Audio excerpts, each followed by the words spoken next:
This is Mac OS Ken. Big tech does well post SVB collapse. Apple retail may hit Mumbai next month. And Team Lasso heads to the White House. It is Monday, the 20th of March, 2023.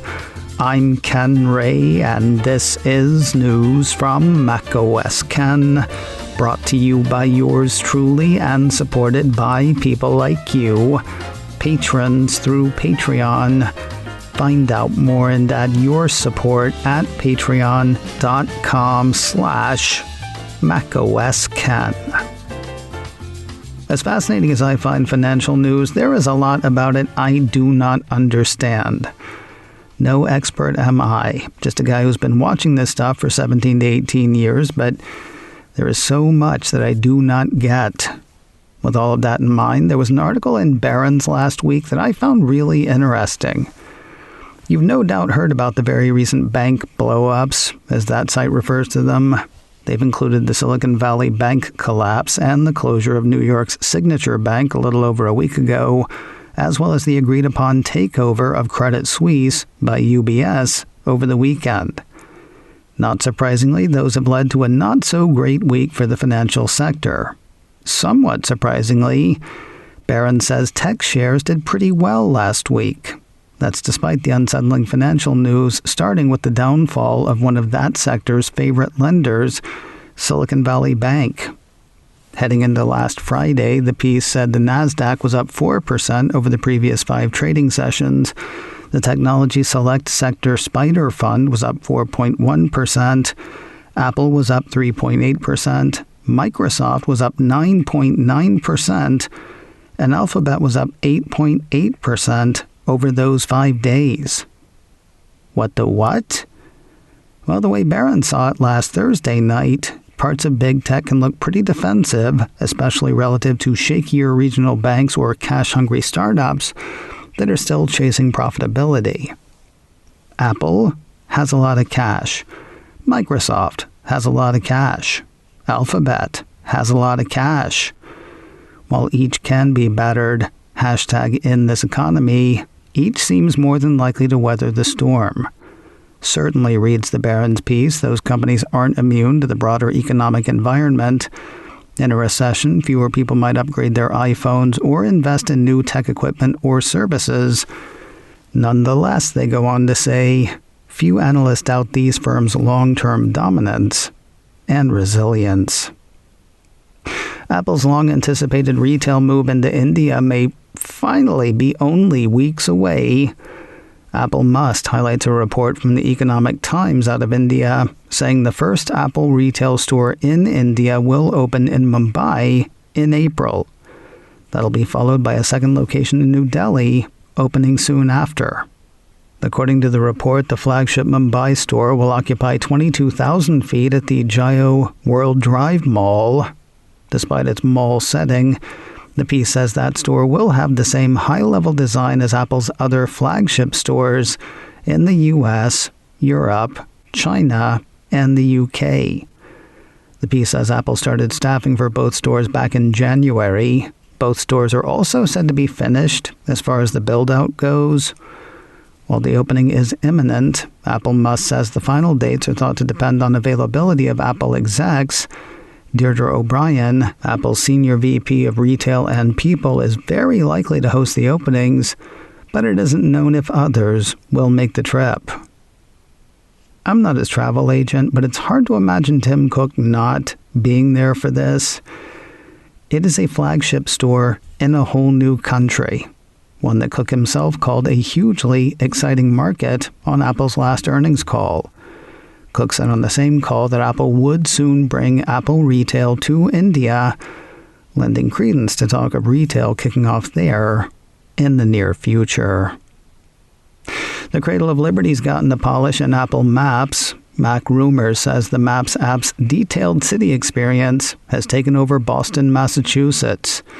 The piece has Apple indicating that the updated experience provides richer detail for road markings, buildings, commercial districts, marinas, land cover, trees, elevation, public transit routes, and more.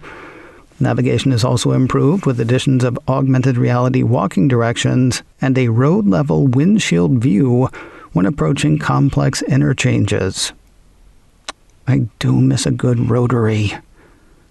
Would-be wanderers get all of that, plus custom-designed 3D models of popular landmarks like Fenway Park, Faneuil Hall Marketplace, and the Hancock. To have a look around, open Apple Maps, tap in Boston, Mass, and go nuts. What's an unopened original iPhone worth these days? Well, last week it was about $55,000. RR Auctions Steve Jobs and the Apple Computer Revolution auction concluded last week. Among the items up for bids was one of Apple's original communicators, untouched by human hands, save the hands that put the thing together and put it in its box. They're suddenly a hot-ticket item. Last year, according to a piece from Mac Rumors, one of those sold for about $35,000, while another sold for $39,000. Last month, one sold for a little over $63,000. That was the one that was supposed to see proceeds go to opening a tattoo studio. That story may have helped that one a tiny bit. The one sold last week ended up going for $54,904. Tell you something that may not be so hot right now. Up for bids in the RR Auctions auction was a previously unknown Apple I computer. While the Mac Rumors piece said that sold at auction for an undisclosed sum, another piece on the auction from Cult of Mac says that machine did not sell. Expected to go for $500,000 or more, the Cult figures the machine did not move because bids didn't reach their reserve price. So one site says the sale price was undisclosed, another says the thing did not sell. Somebody's wrong. Whatever the case, the first generation, sealed, original iPhone currently fetches about $55,000. Apple TV Plus seems to be going for a sort of Minions thing. Last week for St. Patrick's Day, iLounge says the Cupertino streamer released an animated short, Bad Luck Spot, featuring the Hazmat Bunnies from the animated feature, Luck. Though I've not seen the feature, the bunnies appear to do cleanup in the land of luck. According to the short's description, the Hazmat Bunnies jump on a very important task that gets hilariously out of control. The easiest way to find the short is to find the feature Luck and scroll down. Both Luck and Bad Luck Spot are available now on Apple TV+. And finally today, one Apple TV Plus title is leaning into the whole great stories can change the world thing. 9 to 5 Mac says members of the cast of the Apple TV Plus hit Ted Lasso are due at the White House today. Citing a report from the Associated Press, the piece says President Joe Biden and First Lady Jill Biden will host the Ted Lasso cast to discuss the importance of addressing your mental health to promote your overall well-being. That has been a central theme of Ted Lasso. In Season 1, it was more of an attitudinal thing, though the second season did have a few characters addressing their mental health in a traditional therapist-patient structure. How starstruck will the President and First Lady be? I mean, he is the President, so there's that to consider. Also, doesn't sound like he would have a favorite character or episode, per se. According to the Associated Press, a White House official said the Bidens had seen some of the show and are familiar with its message of positivity, hope, kindness, and empathy. Well, workers in the West Wing might be excited anyway. Members of Team Lasso expected today include Jason Sudeikis, Hannah Waddingham, Brett Goldstein, Brendan Hunt, Tahib Jamot, Cristo Fernandez, and several others. You're bound to know this, but just in case you don't, Season 3 of Ted Lasso kicked off last Wednesday. You can catch Season 1, Season 2, and the first episode of Season 3 now on Apple TV+. Today on the Mac Observer's Daily Observations podcast, TMO managing editor Jeff Butts and I will talk about Ted Lasso's trip to the White House and other great stories. Plus, stuff we did not buy at the Steve Jobs auction, and one piece of mail for Mailbag Monday.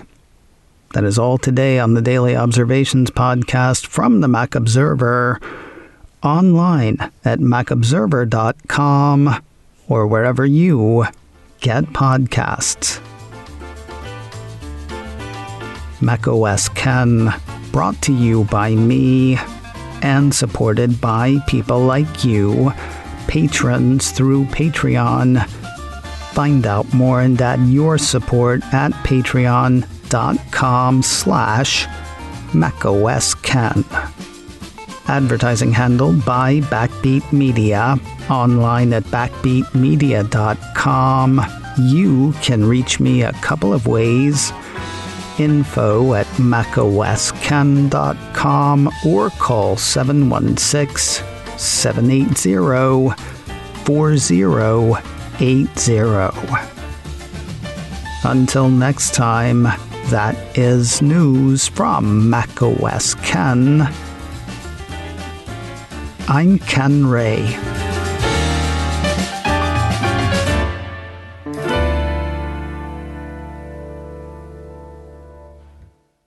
Ciao.